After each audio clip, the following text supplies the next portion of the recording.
오늘 우리에게 주신 하나님의 말씀 하박국 1장 1절에서 4절입니다. 하박국 1장 1절에서 4절 말씀 함께 읽겠습니다.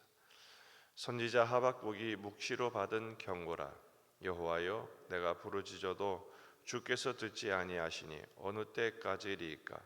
내가 강포로 말미암아 외쳐도 주께서 구원하지 아니하시나이다. 어찌하여 내게 죄악을 보게 하시며 패역을 눈으로 보게 하시나이까? 겁탈과 강포가 내 앞에 있고 변론과 분쟁이 일어났나이다. 이러므로 율법이 해이하고 정의가 전혀 시행되지 못하오니 이는 악인이 의인을 애워쌌으므로 정의가 굽게 행하여 짐이니이다. 아멘. 본문에 계시된 주님은 어떤 분이십니까? 거룩한 탄식의 사람을 찾으십니다. 오늘부터 하박국을 묵상하게 됩니다. 하박국이라는 선지자의 이름은 품에 품은 자, 껴안다 이런 뜻입니다. 하박국에 대한 정보는 거의 나오지 않습니다. 아마도 성전 찬양을 지휘했던 제사장 중에 하나가 아니었을까 그렇게 추측할 수 있을 뿐입니다. 하박국은 선지자가 바라본 세상에 대한 고민을 다루고 있습니다. 하나님께 묻고 하나님이 대답하시는 형식으로 진행이 되죠. 주전 612년 이후에 하박국은 활동했을 것으로 보입니다. 이때가 바로 북이스라엘을 정복했던 아수르가 쇠퇴하고 신흥 강자로 바벨론 제국이 힘을 얻을 때입니다. 이 바벨론은 유다를 징계하는 막대기로 쓰임을 받죠. 예레미야 시대와 같은 시대의 사람입니다. 두 가지를 크게 질문합니다. 그리고 하나님이 대답하시고 그 하나님을 찬양하는 것으로 하박국 전체의 내용은 구성이 되어 있습니다. 1절에 선지자 하박국이 묵시로 받은 경고라. 이 경고라는 단어는 무겁다, 짐 이런 뜻입니다. 지금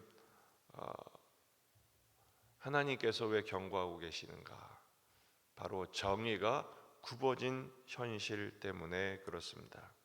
1장은 하박국의 탄식이 소개되어 있는데 그 탄식이 나오는 이유는 4절에 이러므로 율법이 해이하고 정의가 전혀 시행되지 못하오니 이는 악인이 의인을 애워쌌으므로 정의가 굽게 행하여 짐이니이다. 정의가 굽어버린 현실을 탄식하고 있는 것입니다. 그래서 하박국은 하나님께 부르짖습니다. 2절 여호와여, 내가 부르짖어도 주께서 듣지 아니하시니 어느 때까지리까? 탄식하죠. 부르짖는 이유가 뭡니까? 이 부르짖는다는 단어는 고통 속에 하나님께 호소하는, 도움을 요청하는 그런 내용입니다. 두 가지죠. 어느 때까지 이 상황이 계속되겠습니까? 하나님 듣지 않으시기 때문에 지금 답답한 것입니다. 무엇 때문에 답답합니까? 강포로 말미암아 외쳐도 주께서 구원하지 아니하시나이다. 시편 73편 말씀을 보면 나는 거의 넘어질 뻔하였고 나의 걸음이 미끄러질 뻔하였으니 이는 내가 악인의 형통함을 보고 오만한 자를 질투하였음이로다. 의인은 고통을 당하고 악인은 잘 먹고 잘 사는 이 현실에 대하여 시인도 오늘 본문의 하박국도 지금 거의 낙심 지경까지 가게 된 것입니다. 또 질문합니다. 3번 어찌하여 내게 죄악을 보게 하시며 패역을 눈으로 보게 하시나이까? 어찌하여 듣지 않으십니까? 또 하나는 어찌하여 내게 죄악을 보게 하십니까? 눈으로 보게 한다는 것은 하나님이 보여주신 거거든요. 근데 뭘 보게 하셨나요? 강포를 보게 하셨어요. 그 구체적인 내용이 죄악을 보게 하시고 패역을 눈으로 보게 하시고 겁탈과 강포가 내 앞에 있고 변론과 분쟁이 일어났나이다. 다 좋지 않은 단어들이죠. 악인들의 죄악, 하나님을 거역하는 패역, 겁탈과 강포, 변론과 분쟁. 성경에 보면 이런 얘기들이 적지 않습니다. 가인은 아벨을 죽이죠.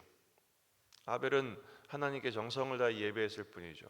아벨은 가인에게 죽임을 당하고, 우리아는 다윗에게 죽임을 당하고, 나봇은 아합에게 죽임을 당하고 포도원도 뺏기고, 신자의 현실도 마찬가지입니다.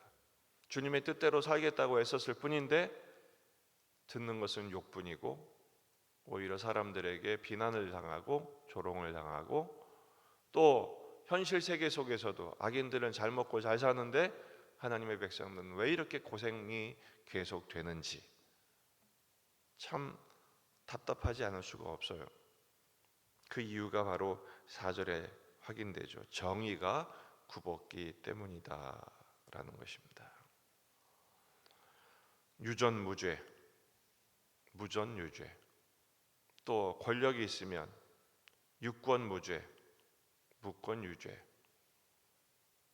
힘이 지배하고 조직적으로 움직이는 세상 앞에서 하나님의 백성들은 공의와 정의의 혜택을 받지 못하고 오히려 약탈당하고 착취당하는 오늘의 현실.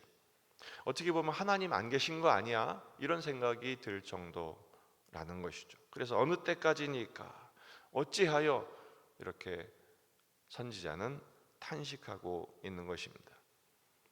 놀라운 사실은 하나님이 없는 것 같은 현실 속에서도 하나님은 이 선지자의 탄식을 듣고 계시다는 것입니다. 하나님의 나라에 대한 관심과 하나님의 뜻을 묵상하면서 어찌하여 어느 때까지 이렇게 외치는 자의 소리를 들으시는 것이죠.